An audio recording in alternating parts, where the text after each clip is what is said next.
What is the most important issue about your policy and your leadership that you want independents to understand? Security for our nation, number one. And that's a very important issue for independents and for women. They want security, they want safety. We're going to close the border. We're going to get rid of all of the criminals that have been allowed to come into our country that are causing us tremendous problems, and terrorists that are going to cause us problems for many years to come. We are going to create the greatest economy. We're going to become energy independent. Energy prices are going to go way down. That's going to take inflation down.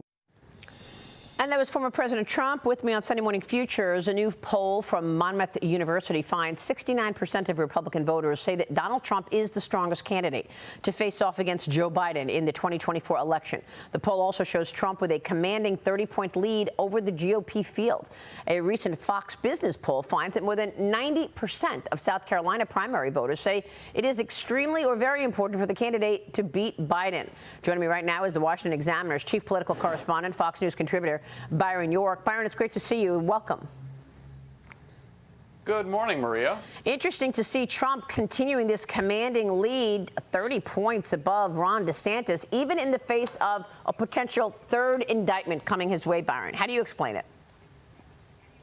I know. He appears to be getting stronger and stronger. And, you know, I think one of the most important things we've seen in the past couple of days are the two Fox Business polls from Iowa and South Carolina. And for this reason, we know Trump has had a huge lead nationally. His lead, as we speak, in the Real Clear Politics average of national polls is 34 points over Ron DeSantis. But, of course, the race is not a national race. It starts with a series of state caucuses and primaries, Iowa, New Hampshire, South Carolina. Well, now we found that in Iowa, Trump has a 30-point lead. And in South Carolina, again, according to the Fox Business poll, he has a 34-point lead. Wow. And what's important in South Carolina is the second-place person is not Ron DeSantis. It's Nikki Haley, the former governor there. So we've seen in the past several days Trump apparently getting stronger, and DeSantis, as far as polls are concerned, getting weaker. Yeah, and during my interview, I asked President Trump, are you going to participate in the upcoming primary debate?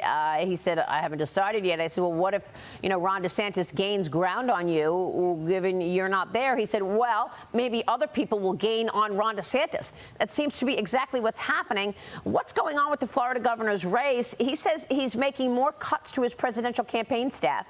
They're firing 38 people, more than a third of the team, Byron. What's happening with this reset, in your view, of Ron DeSantis? Never a good sign. Well, clearly they had designed a campaign that was kind of like a general election presidential campaign, spending way too much money. They spent too much money on private planes. They spent too much money on luxury locations for events. They spent too much money on staff. And they found that they were spending too much money to sustain them going forward. So I think we've seen a radical restructuring here. Now, a campaign implosion, a meltdown, is not totally rare. It's not always fatal. In 2007, John McCain suffered one, managed to come back and win the Republican nomination. Right. But it does not say good things about a candidate. This is a candidate, it says that there are a lot of problems going on that the candidate was apparently unaware of, and it doesn't really speak well to his ability to run a campaign. Yeah, and look how well Vivek Ramaswamy is doing as well. Lily, jump in here. Yeah. Yeah, definitely. I think it's too early to tell. I mean, remember how now President Trump, then candidate Trump, was performing at this very moment. So we can see the signals. At this time, he is definitely leading with that 30-point lead. But there is a roster of great candidates. I mean, Tim Scott is also above the 50% favorability. But what I find fascinating, too, is that there's some numbers out there from The Economist that when they asked the American people if they want Joe Biden to run again, only 59% said, no, I don't want him to run again. And Trump got about the same number. So it's almost like this is what we have now, but there is an appetite for younger, newer faces. And I find it also fascinating that when you look at the slate of the candidates on the Republican side, probably one of the most diverse in age and background that you've ever seen, yet it's supposed to be the party that is not as inclusive. So here we are, seeing it in the candidates, but people are open. I think no one can take the American vote for granted yet. Well, part of the uncertainty has to do with corruption, Byron. Let's get there. Hunter Biden is expected to plead guilty today to 2 misdemeanor charges, but his lawyers could be facing sanctions for allegedly lying to the court clerk. One lawyer allegedly pretended to represent the House Ways and Means Committee, and asked if they could take the IRS whistleblower testimony off the record. Of course, the House Ways and Means Committee did not want that taken off the record. Meanwhile, there's this bombshell report claiming that longtime Biden political aide Alex Mackler was working for U.S. Attorney David Weiss when he started investigating Hunter Biden. He's also reportedly worked for Senator and Vice President Biden, Beau Biden's Delaware Attorney General campaign, even the Biden transition team. Byron, so the questions around David Weiss and whether or not he was actually in charge of a Hunter Biden investigation are rising this morning now that we see these connections of the people who were working with him, who were Biden people. Yeah, they are. And the big picture as far as the Hunter Biden plea agreement is concerned is that it's scheduled for this morning, and the House Republicans felt that they had gathered a lot of relevant information about it. The main point being, look, this plea agreement was the result of favoritism inside the Justice Department. They ignored serious evidence that our whistleblowers have delineated, and you, the judge, need to know that. So that's what House investigators were trying to do in sending those transcripts of the 2 whistleblowers, which are, by the way, are public. I've read them. You've read them. They're out there. And clearly, the Hunter Biden defense team wanted to get them out of the record, did not want the judge to consider them in deciding whether to accept this plea agreement. There's confusion about what actually happened. The lawyer for the Hunter for the Hunter Biden defense team says, oh, it was all just a misunderstanding.